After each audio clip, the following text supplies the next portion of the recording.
Hello again.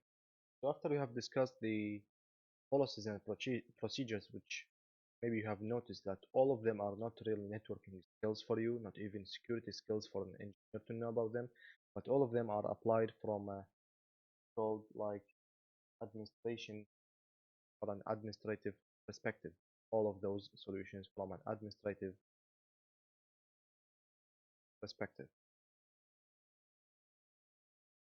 I've talked about that. The administrative mitigation solution comes in two methods, or maybe can be described in two ways. It's applied from an administrative perspective and from the administrative or the administrator of the network. So for the administrator of the network solution, what he will do is that he is responsible now about the passwords inside the company or inside the network.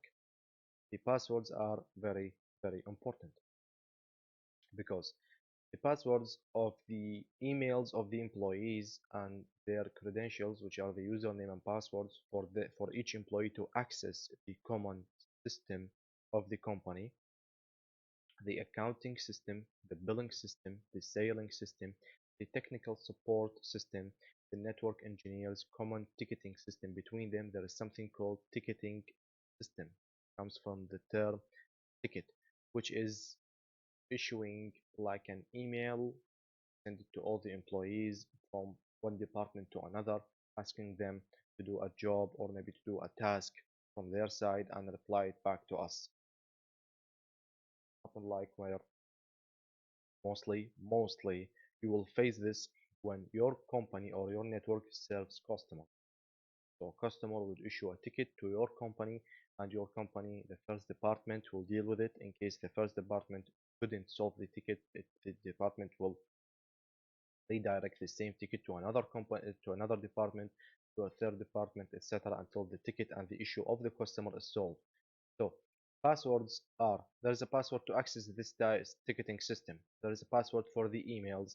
There is a password for the what's called the HR page or the HR program or system, which each employee have a username and password to access his own vacation balance system.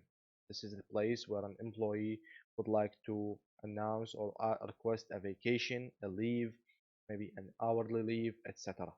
Okay, or maybe a sick leave or a sick vacation, etc.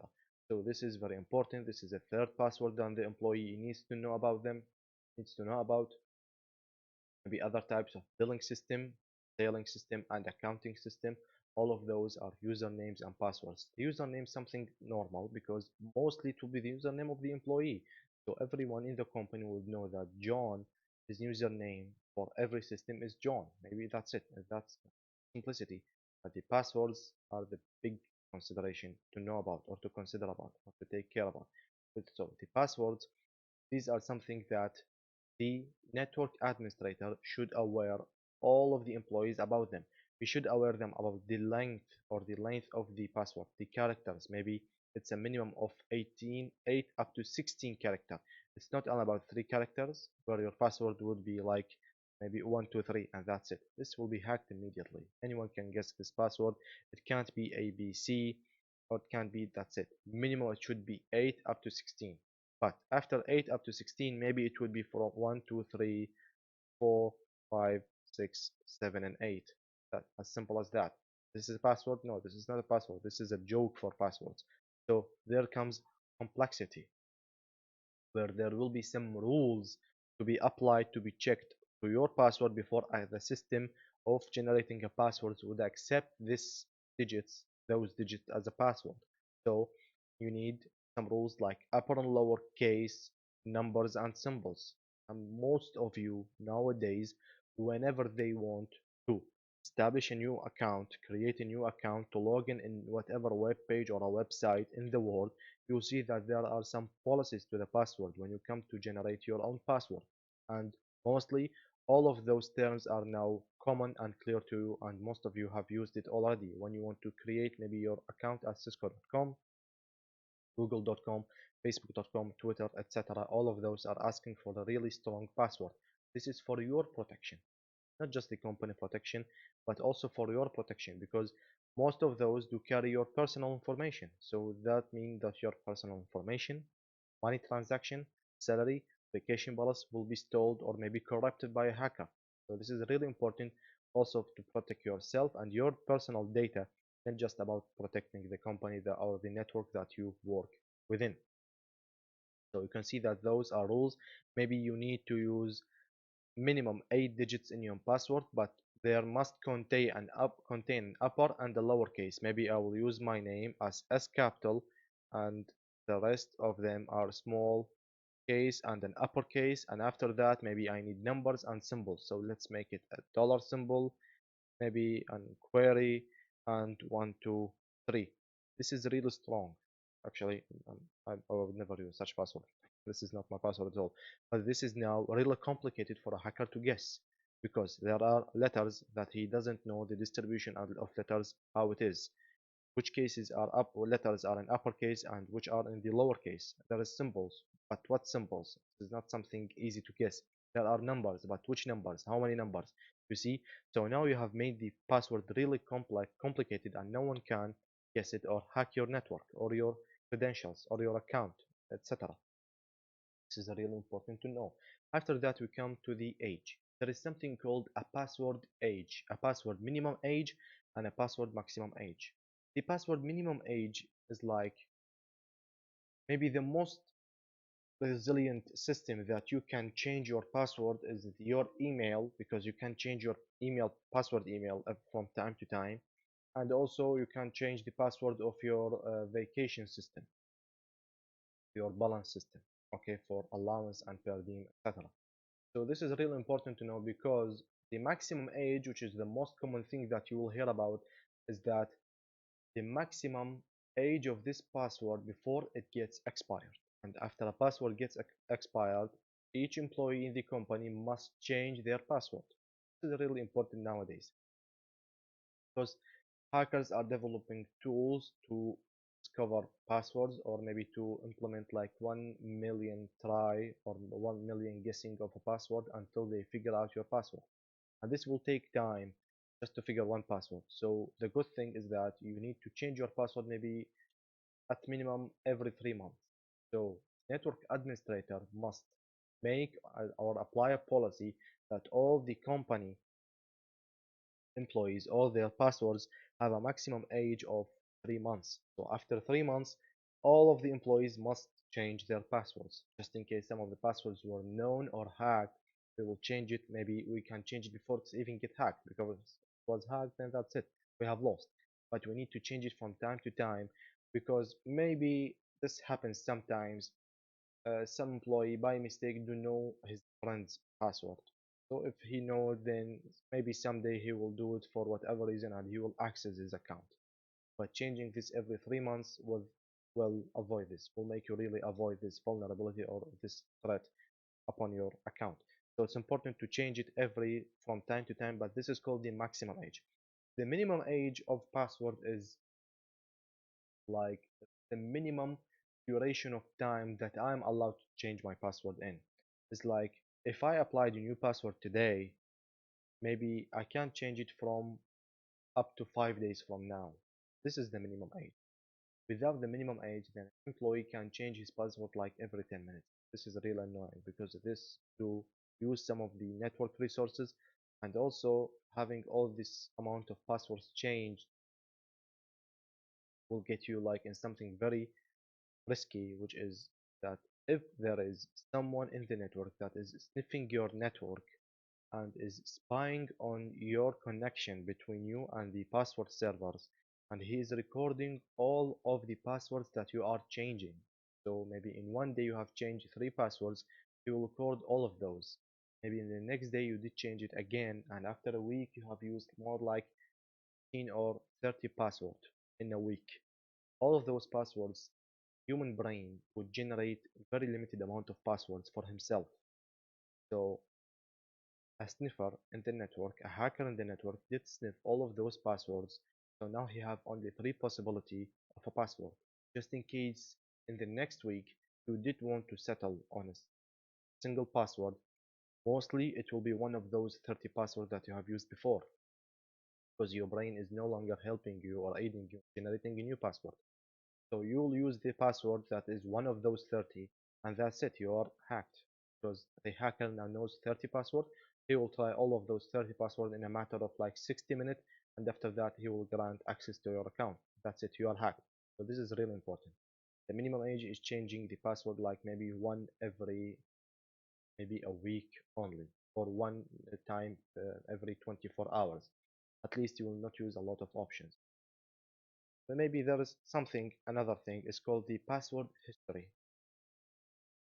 The password history is that the password server do save all the old passwords of your account, maybe the past 5, the recent 5 or the recent 10 passwords that you have used. Just in case you wanted to repeat a password that you have used the last month, the server will reject it. The server will inform you that this password of 123 ABC, you have used it maybe 2 weeks ago. So please use something new. Maybe after 6 months you will be able to use this password again. This will decrease the chance of a hacker to guess your password. This is really important about your hacker guessing your password, because hackers will try to guess a password. He will know your name. Maybe he can know from some type of information your maybe birthday or your son or daughter's birthday, and that's it. Now he will try to hack your account. Maybe he will type your name and your birthday. That's it. You can see.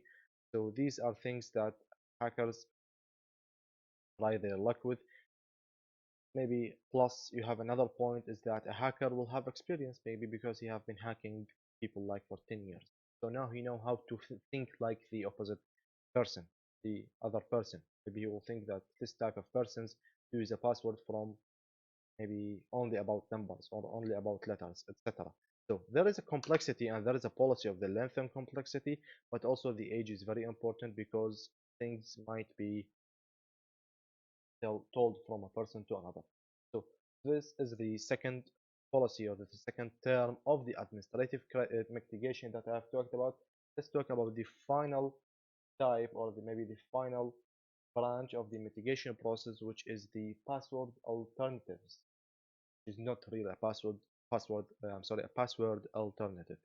The alternatives are securing something with more than a password. Have you seen any movies of uh, gangs robbing a bank, and where they come to the bank, like the movie of Now You See Me?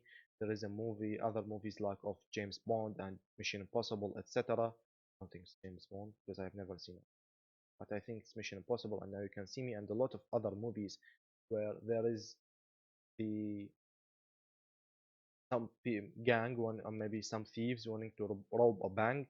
So when they face the big, there was a special name for the where do they save money and gold in the bank.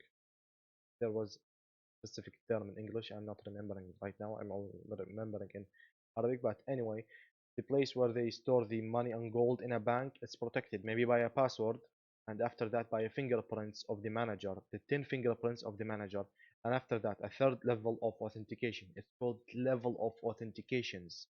Is that there are more than one security solution applied to this case or this place that it's storing the money and the important and valuable documents and information. So first it will be a password.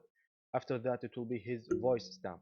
After that it will be like his 10 fingers. And finally it will be an iris scan to his eye. So you can see all of those are stages. If all of them are applied and all of them do match that, maybe like the nuclear bomb have like tens of authentications that must be applied before initiating a nuclear bomb. And we all hope that this will never be happening in the world. But like these are just examples. This is the alternatives, like having more than a security solution or more than a security program applied just to protect one thing, just to protect one information or one document. So in the course, we will talk about two things: the two-factor authentication and the multi-factor authentication. The two-factor authentication is like a password and a mobile number, and that's it. Once you enter the correct password, the mobile number, you will grant an access to your account. Multi-factor means that minimum 3 up to maybe 5 or 6 levels of authentication to grant access to a specific account or maybe a website or server, storage, device, whatever. So this is done by using what's called the biometrics and certificates. Biometrics, most of you nowadays use mobile phones. Maybe I know that the Samsung company do produce mobile phones, and in the mobile phones, in the security solution settings, there is a biometric. So you can add your fingerprint, you can add your PIN code, a pattern, an iris scan, and a face recognition. All of those are pattern, and most of you do know, in case you were using an Android mobile phone, and even an Apple, I believe Apple also, that you can at the same time add multiple solutions. So in case you can use your hand, it can be a fingerprint. Just in case your hand were dirty, or you don't want to touch the mobile if you were busy, you can just use an iris scan. Just look to the phone and it will open. That's it. Or a face recognition if you're wearing like glasses, like my case, okay, and it will work. Maybe my Samsung mobile phone can do an iris scan even if I wear if in, when even I'm sorry when I wear glasses, but etc. But those different solutions of authentication and protection are called biometrics. Certificates is just like biometrics, but it's related more with the passwords. Okay, so beside passwords, there are other things to protect yourself. Maybe some types of protections are called like the physical card, the identity card. Maybe you can use your physical card when you want to access to a department. I know companies, they secure each department with a physical card, so only the employee of this department is able to access. No outsider can access this department or this bank or this institute. There is something called an OTP, a one-time password. This is the temporal password. That is, this one uses certificates. What happens in this case or in this type of protection, that whenever you want to access maybe to your account, you have already assigned two type of protection to your account. The first one is a password that you should type, and the other one is your mobile phone number. And the next time when you want to access this account, what will the server or the protection system do is that first it will ask for the security code. You will type it normally. After that, it will say that you before assigned a mobile phone. What will happen is that we will send a certificate, or we will send a temporary password for your mobile phone. You can read it from your mobile phone and type it in the next field. See, so this grants that if someone stole your password, he should also steal the mobile phone, because you have to type the password that you remember or memorize, and also type the password, that the temporary password that the system or the server or the protection system did send to your mobile. This will be applied, or this password maybe will have an expiry of like 15 minutes only. After 15 minutes, you have to request the same OTP, which is the one-time password. You can see those are dozens of solutions to protect something from being hacked. And finally, the biometrics that we have talked about, which are the iris scan, fingerprints, and the face recognition. Those are really important to know, and all of you, or maybe most of you, do use them in their mobile phones. There is an iris scan for your eyes. There is a fingerprints. Maybe you can use one or more fingerprint for multiple level or at the same level, and you can use your face recognition. Those biometrics can be used separately, or maybe can all of them be used at the same time. So these are all the administrative procedures, policies, and criteria of mitigation that you need and you must apply to protect your information, your network, your company, your mobile phone, your accounts, etc. So I hope that all of those are clear to you. In the upcoming video, we will talk about the physical mitigation process. The physical mitigation process will be about something to be applied, just like those things to be applied, and after that will be about configuration. So your network devices like routers and so just in case for the second or the third video so far you got bored that there's no configuration until now, you're just talking, blah blah blah, like chapter 1, don't worry. In the physical mitigation process, we will talk a small amount. We have a small amount of talking. After that, we will go for configuring and securing our devices. After that, will all be only about config. This chapter will be full of labs and configs, don't worry. So I hope this video is clear to you. just in case it wasn't, you know where to comment your videos, and meet me in the next video to start talking about the physical mitigation process. Thank you for watching, and hope to see you in the upcoming video. Goodbye.